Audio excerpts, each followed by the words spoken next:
गर्गाचार्य जी वृषभानु के यहाँ पर पहुंचे और वृषभानु को कहा, आपकी जो बेटी है राधा,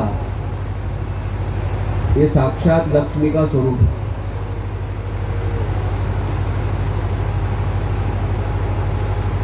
तो जिसमें साक्षात लक्ष्मी का स्वरूप है, ये वृषभानु ने सुना, वो आश्चर्यचकित हो। उन्होंने कहा कि तो मेरी बेटी, आप लक्ष्मी कैसे बोल रहे हो? तो गर्गाचार्य जी गुरुजी हैं। तो गुरुजी ने कहा वृषभानु को, मैं एक पर्वत पर गया था शिष्यों के साथ में,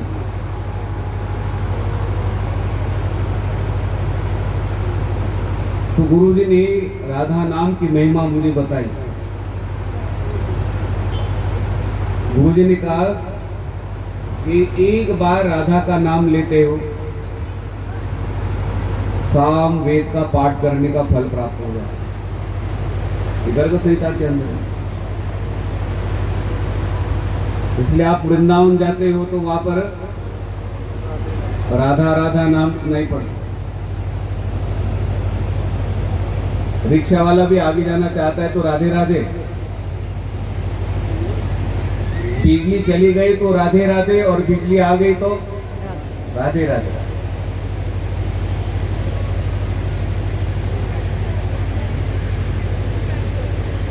साम वेद पढ़ने में कितना समय लगता है? साम वेद का व्याकरण अलग और साम वेद को पढ़ाने वाले अलग चाहिए।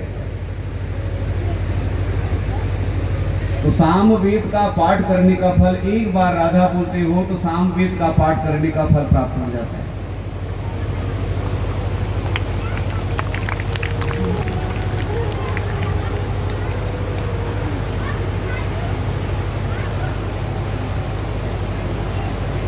श्रीमद् भागवत जी का 11वां और 12वां स्कंद, इन दोनों स्कंदों में ज्ञान भरा पड़ा है। भक्ति के साथ में ज्ञान चाहिए और वैराग्य भी चाहिए। ये जो वृंदावन में दृश्य दिखाया था, भक्ति के साथ में ज्ञान वैराग्य। तो वृंदावन आप जाना चाहते हो तो आपके साथ में ज्ञान और वैराग्य चाहिए, तब आप कृष्ण की भक्ति अच्छी तरह से कर सकते हैं। आप वन में जाओ, जंगल में जाओ, तीर्थ यात्रा पर जाओ, कहीं पर भी जाओ, कहीं पर भी भक्ति करनी हो तो कहते ज्ञान और वैराग्य चाहिए। और ज्ञान वैराग्य साथ में नहीं होगा, साधक डगमगाता है। कोई बाधा आ गई, संकट आ गया तो ऐसा लगता है भी सारे संकट भगवान हमारे ऊपर ही डाल रहे। इसलिए वृंदावन में भी रहना है तो कहते हैं ज्ञान और भक्ति साथ में चाहिए, कि ज्ञान और वैराग्य साथ में चाहिए, तब भक्ति अच्छी तरह से कर सकते हैं।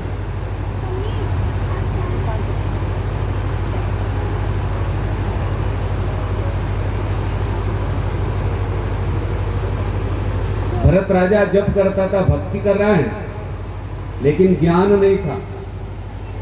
भगवत स्वरूप का बोध न होने के कारण, ज्ञान न होने के कारण, वह जिस समय हिरण बालक को जिस समय हाथ में लिया तो उस समय परमात्मा की याद आनी चाहिए थी कि शरीर जो बनाया भगवान ने बनाया है।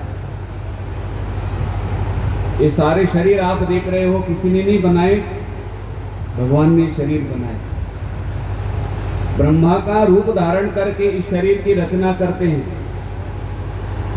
और विष्णु भगवान का रूप धारण करके तत्व एक है, 3 रूप धारण करते। देखो, सृष्टि की उत्पत्ति के लिए ब्रह्मा का रूप धारण कर लिया, तो ब्रह्मा जी ने हमारे शरीर की रचना की, लेकिन शरीर को ब्रह्मा जी संभाल नहीं सकते। इसका पालन पोषण करने के लिए कहते विष्णु भगवान।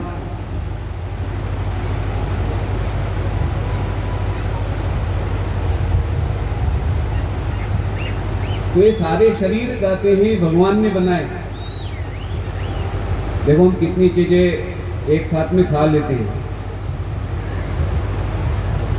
कितनी चीजें एक साथ ग्रहण कर ली और दवाई ले ली।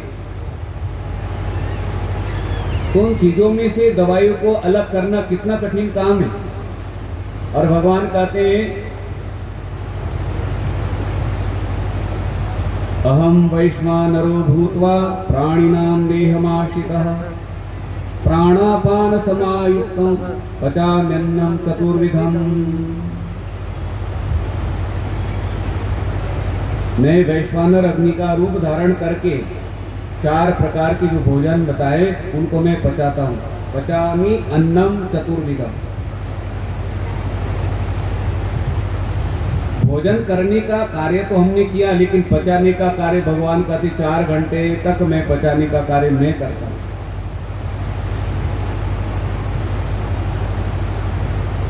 विष्णु भगवान शरीर का पालन पोषण करने का कार्य करते हैं।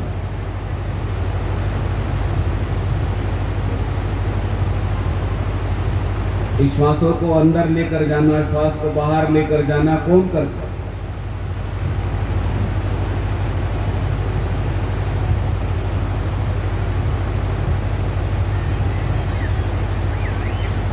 चौथी क्लास में मैं पढ़ रहा था, तो दूसरी तीसरी क्लास के बच्चे थे ना, तो दादाजी गुजर गए थे। तो उनको पूछा दादाजी कैसे गुजर गए, कैसे चले गए? बोली श्वास लेना भूल गए वो। क्या हुआ? श्वास लेना भूल गए। श्वास लेना भूल गए इसलिए वो चले गए। बोलो श्वास लेना भूल जाता है क्या नहीं? सो जाने के बाद में भी श्वास अपने आप चलते हैं, अपने आप नहीं चलते, उनको चलाने वाला। सर्वस्य चाहम हृदय सन्निविष्टो। भगवान कहते मैं सबके हृदय में बैठकर आपके शरीर को संभाल रहा हूं। भाई एग्जाम्पल देखो, साइकिल की ट्यूब में से हवा बाहर निकल गई, दोबारा हवा अंदर जाती है क्या? मारुति कार की पहिए में से हवा निकल गई है, वो हवा दोबारा अंदर जाती है? एक पंक्चर। और भगवान कहते हैं नवद्वारे पुरे देहि। 9 द्वार, 9 क्षेत्र है, 9 पंक्चर हैं। और 9 पंक्चर होते भी शरीर के अंदर में हवा अंदर जाती है, फिर हवा बाहर आती है। विचार करो कितना बड़ा आश्चर्य है। श्वास लेने में दिक्कत होती है, डॉक्टर ऑक्सीजन लगाता है, तो रात्रि भर ऑक्सीजन लिया, कितने पैसे लेते हो आप?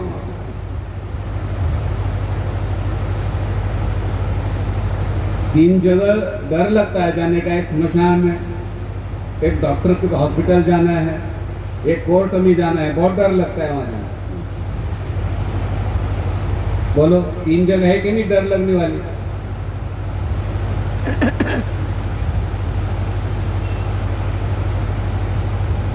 बगीचे में लोग घूमते हैं, भ्रमण करते, सैर करते। किसी ने थोड़ी कहा है कि मैं आज ना मशान घाट की यात्रा करके आया हूं। बोलो वहां जाना अच्छा नहीं लगता। किसी मित्र साथी को जेल के अंदर में मिलने के लिए जाना है तो बहुत कठिन लगता है। वहां पे लोग क्या बोलेंगे, कैसे जाए कैसे जाए, बहुत दिक्कत हो जाती है। तो विचार चल रहा था, भक्ति के साथ में ज्ञान और वैराग्य चाहिए। और श्रीमद् भागवत जी की कथा श्रवण करते हो तो तीनों चीजें प्राप्त हो जाती है।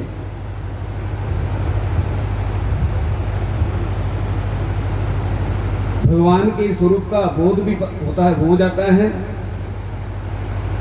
और राजा परीक्षित का आप श्रवण करते तो वैराग्य हो जाता है।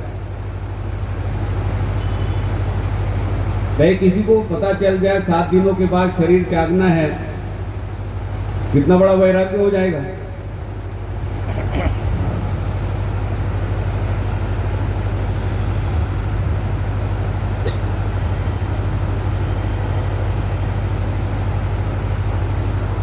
तो जो वृंदावन में भक्ति, ज्ञान और वैराग्य जो बताया,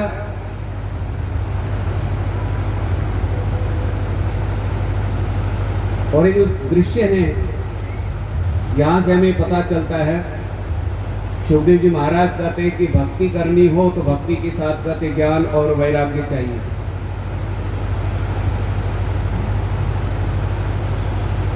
यहाँ की हरियाणा की कई बात है, वो बहन कभी सत्संग में नहीं गई, जब हर दिन करती, लेकिन बाधाएं संकट आने लग गए थोड़े, तो बोले प्रभु इतनी बाधाएं संकट इतना जाप करती हूँ, ये तेरी माला और तेरी तुम्हें सब आपके पास रहो, अब मैं नहीं करूँगी जाप। ये क्यों हुआ है सर? विश्वास। और उत्तरा के 4-5 पुत्रों का जो वध किया है अश्वत्थामा ने, गले काट कर लेकर गया हो, सिर काट के लेकर गया है। और द्रौपदी को बोध था, ज्ञान था, और साथ में वैराग्य, और साथ में भगवान की भक्ति। बोले प्रभु जो कुछ हो रहा है वो आपकी इच्छा।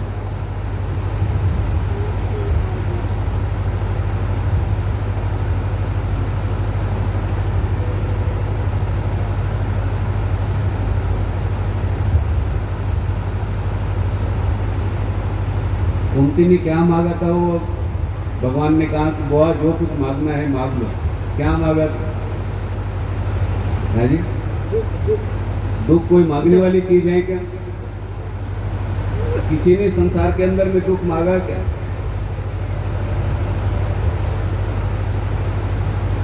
बोले मेरे झोले में एक दुख डाल दो।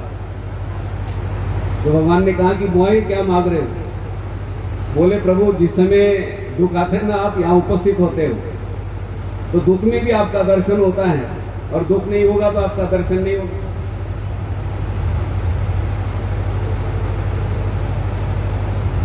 ये देखो ना, छोटा बालक स्कूल से आता है और बैग लेकर आ रहा है, वो ऐसे रिमझिम बारिश और कीचड़ में गिर जाता है, रोता नहीं है, वो अपना थैला अपने कंधे पर रखता है, इधर उधर देखता है, उनको पता है यहाँ पर रोने से कोई लाभ नहीं है। और घर आता है पास में, और माँ बाहर खड़ी है, वो माँ को देखकर रोना शुरू कर दो, इतना रोना शुरू कर देता है। माँ आती है, बोली बेटा कहाँ गिरा था, उसके ऊपर हाथ रखती है और उसको उठाती है। और रास्ते पर क्यों नहीं रोया? रास्ते पर क्यों नहीं रोया? उसको पता है कि यहाँ पर कोई नहीं।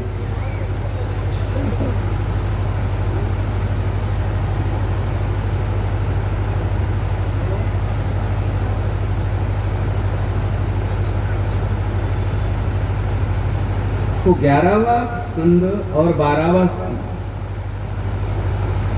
ज्ञान से भरा हुआ।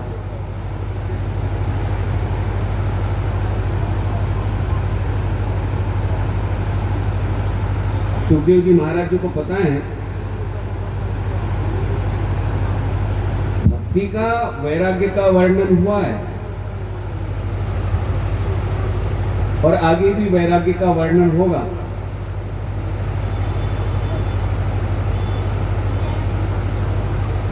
तो एक दिन की बात है, नारद मुनि वसुदेव जी के पास में आए।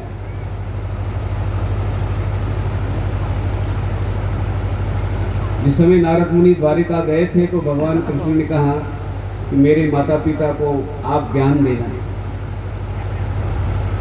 ज्ञान तो मैं दे सकता हूं, लेकिन आप ज्ञान दोगे तो अच्छा रहेगा, आप ज्ञान दोगे तो अच्छा रहेगा।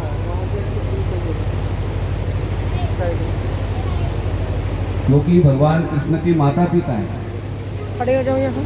और बालक माता पिता को ज्ञान देने लग जाए, ठीक है भाई, घर में परिवार वाले लोग बोलते हैं ना शुगर बीपी होता है तो सैर करो सैर करो, वो पतिदेव सुनते ही नहीं। मैं कहाँ की बात कर रहा हूँ? पुणे मुंबई की, ठीक है, पतिदेव सुनते ही नहीं। और बड़े डॉक्टर ने कहा कि आपको सवेरे आधा घंटा 1 घंटा सैर करनी पड़ेगी, मॉर्निंग वॉक करनी पड़ेगी, चाहे हंस के करो चाहे रो के, करनी तो पड़ेगी। और वहाँ से घर में आते ही देवी को क्या बोलते, कल से मैं सैर के लिए। और पहले देवी ने कितनी बार कहा, तो भगवान को भी लगा कि भाई नारद मुनि ज्ञान दे तो मेरे पिता जो वसुदेव जी हैं वो जल्दी ग्रहण करेंगे।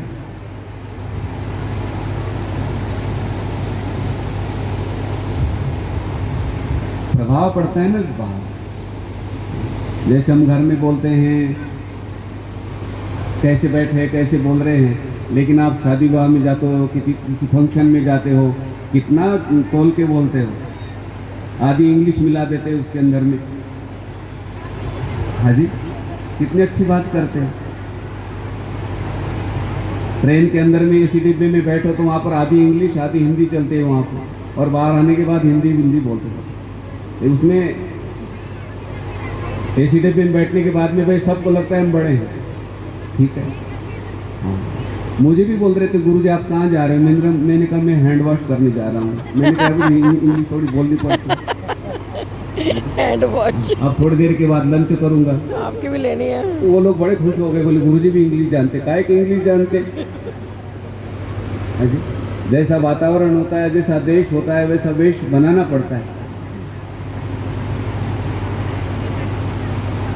हाँ मैं लिखूंगी। आप वैष्णो देवी की यात्रा कर रहे हो तो उस समय घोड़ा हिलता है तो आपको भी हिलना पड़ेगा, और वो घोड़े के साथ जो होता है वो बोलता है भी थोड़ा सा हिलते रहना, नहीं तो सारा शरीर क्या है दर्द हो जाएगा।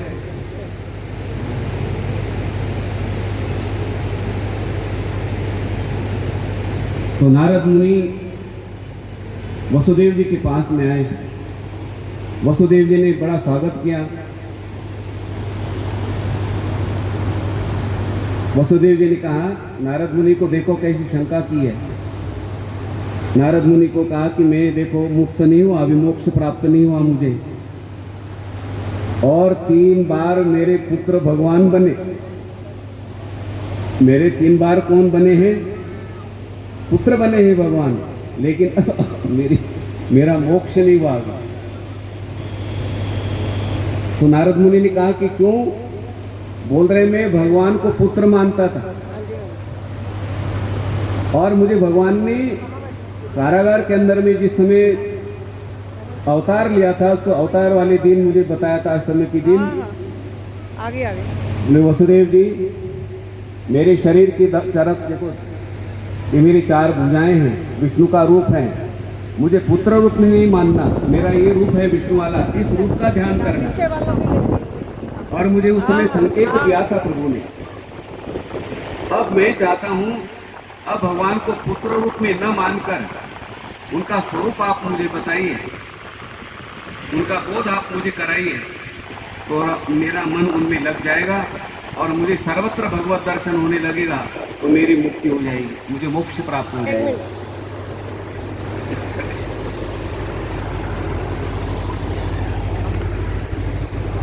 तो नारद मुनि ने कहा राजा जनक को 9 योगेश्वरों ने जो ज्ञान दिया है, वही मैं संवाद दोनों का आपको श्रवण कराऊंगा। नारद मुनि ने बड़ी एक दिव्य बात की है।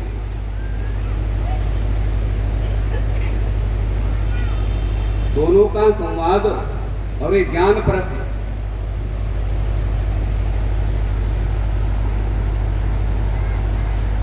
विदे उवाच, राजा जनक ने कहा दुर्लभो मानुषो देहो देहिनां क्षणभंगुरः तत्रापि दुर्लभम मन्ये वैकुंठ प्रिय दर्शनम। एक मनुष्य शरीर मिलना दुर्लभ है, और ये मनुष्य शरीर मिला तो कहते क्षणभंगुर है। हर चीज की गारंटी वारंटी है, लेकिन कहते इस शरीर की कोई गारंटी वारंटी नहीं है। आप फ्रिज ले लीजिए तो आपको एक बुक मिल जाती है और एक फोन आ जाता है, ठीक है, आपकी फ्रिज की गारंटी वारंटी शुरू हो गई है, और 10-10 साल की गारंटी वारंटी देते हैं वो, और शरीर के साथ में कहते कोई भी गारंटी वारंटी कार्ड नहीं है।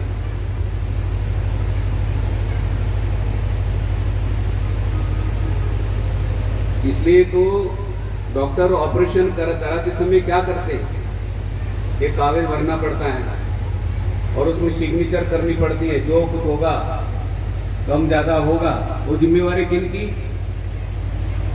पैसे आप दे रहे हो तो जिम्मेवारी किसने लेनी चाहिए? बोलो। हार्ट स्पेशलिस्ट डॉक्टर है तो जिम्मेवारी कौन ले रहे हैं? आपको फॉर्म भरना। ये टॉन्सिल होते हैं ना, यहाँ पे इसका भी ऑपरेशन होता है ना, तो एक कागज के ऊपर लिखना पड़ता है। कुछ भी हो गए तो जिम्मेवारी किनकी? डॉक्टर अपनी जगह ठीक है, उनको पता है भाई कि इस बॉडी के अंदर में, शरीर के अंदर में कुछ हो गया, उसको संभाल नहीं पाए।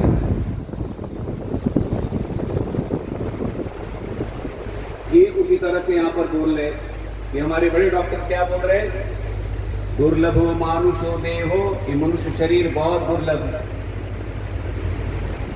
देहिनाम क्षणभंगुरः, कहते क्षणभंगुर है। तत्रापि दुर्लभम मन्ये, उसमें भी कहते दुर्लभ क्या है? कहते भगवान का, वैकुंठ वाले भगवान का दर्शन करना।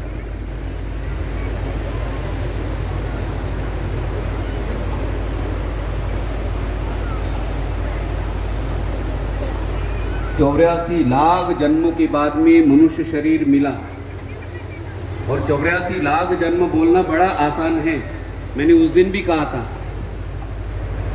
मैं एक छोटा सा एग्जाम्पल देकर फिर आगे चलता हूँ।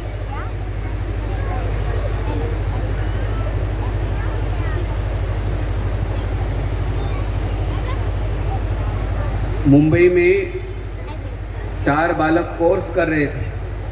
एक इंजीनियर है, एक डॉक्टर है, एक हिस्ट्री के हैं, एक मैथ के हैं, जैसे 4 बालक, और एक कमरे में रहते। मुंबई में बहुत महंगा है, कोई कमरा लेना, कुछ भी लेना है, बहुत महंगा है वहाँ पर। तो एक कमरे में रहते थे। एक दिन की बात है,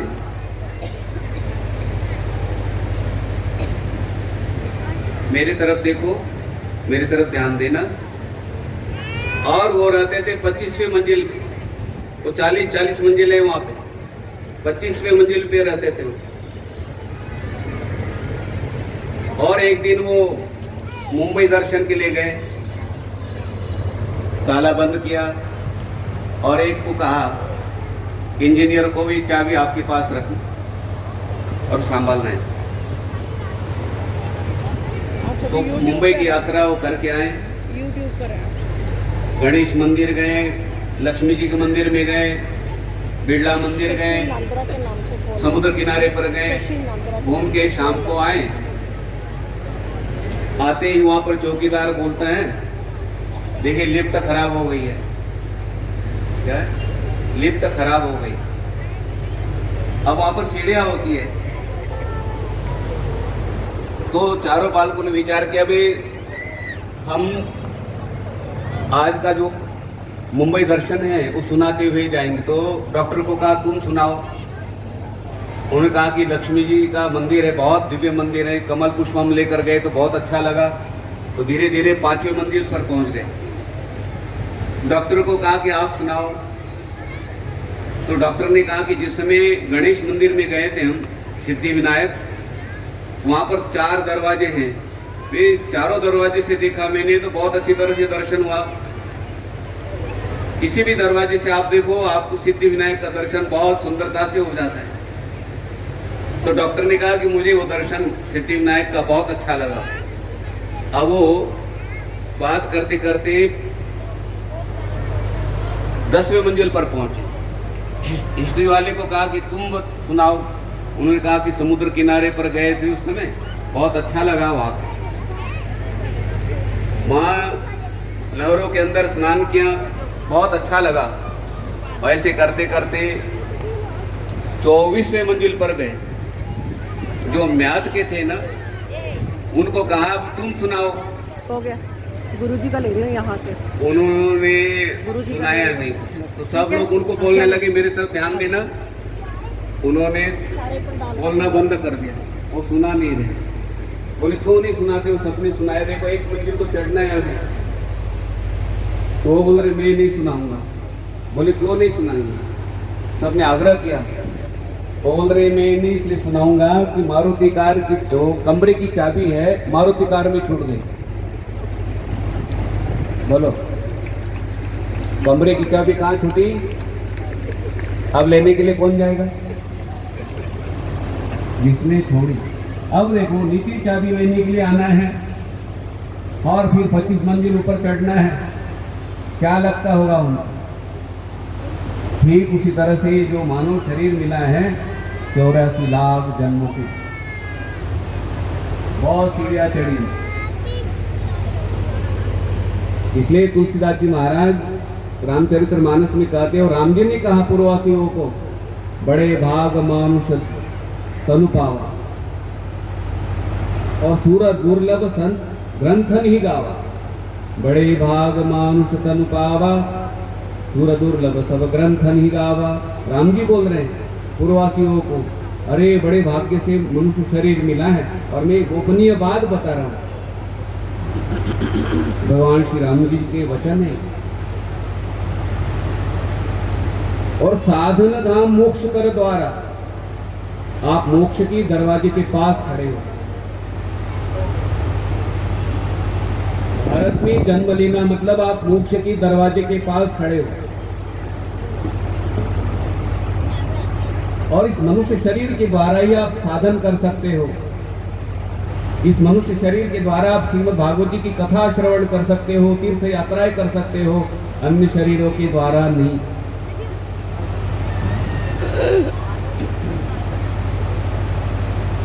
कलश लेकर आप चल रहे थे, सभी बहनें साथ में हम चल रहे थे। तो वो एक एक पग पर अश्वमेध यज्ञ का फल है, लेकिन ऊपर कबूतर भी उड़ रहे थे, उनकी भी परिक्रमाएं चल रही थी, लेकिन कबूतरों को पक्षियों को कोई फल नहीं।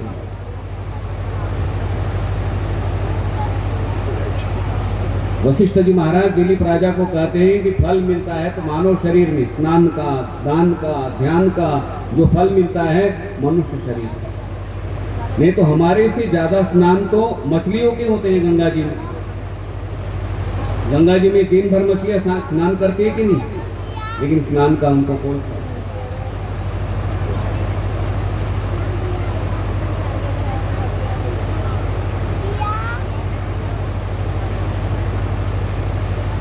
तो नारद मुनि ने कहा,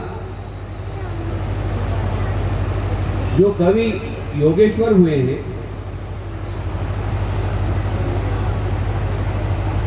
तो कवि ने क्या कहा, क्या उपदेश दिया राजा जनक को,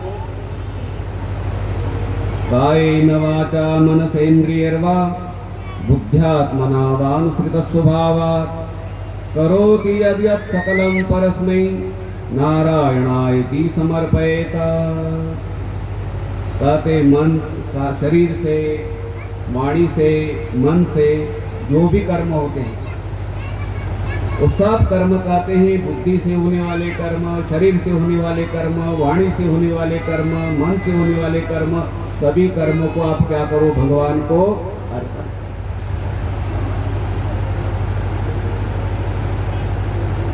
करोति यद्यत् सकलम परस्मै, जो भी कर्म करते हो, यथा व्रज गोपिकाम, गोपिकाएं झाड़ू लगाती हैं तो भगवान के लिए, दूध दोहती हैं तो भगवान के लिए, यमुना जी से जल लेकर आती है तो भगवान के लिए।